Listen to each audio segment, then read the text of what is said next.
Michel Cour is working on a game called Life is Strange, and I say working on it because it's episodic, and we're now up to episode 3, and it's a very different kind of game. Out of Paris, tell us a little bit about Life is Strange. Life is Strange is a narrative episodic adventure game. We're telling the story about Max Caulfield, which is a young senior high schooler who just came back to her hometown of Arcadia Bay, Oregon, after a 5 years absence because she was in Seattle. Soon in the game, our main character, Max Caulfield, she will discover that she has this unique ability to rewind time at any moment. And with this ability, she will discover that every choice she makes, every second guess she has, this will have huge impact and consequences and echo through her whole world.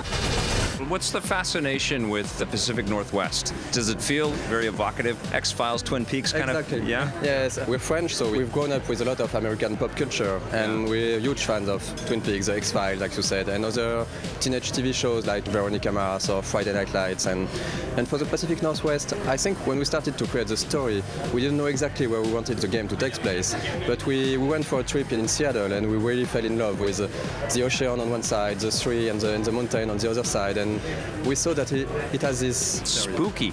Yes, spooky. I think spooky is the word. And so we decided to ground on story in a small town where everyone knows each other and you can have a lot of mysteries and gossip about some characters. And I think it was really a cool, magical, realist feeling we can use for our story.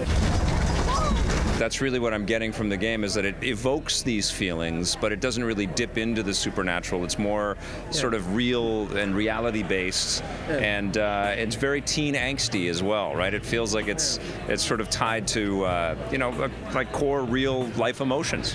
Yes, even if there is sci-fi element in the game, like the rewind power, of course, it's supernatural. But for us, Life is Strange is foremost a story grounded in reality, because we really wanted to deal with this domestic violence, social media bullying, and it's really hard to be a teenager. And we thought that it would be really interesting to go deeper into these themes, because it's something that's not always explored in modern video games, and it was a great opportunity to have a game based on choice and consequences in this time of your life when you're still a teenager, not completely an adult, and you have everything to create your future life.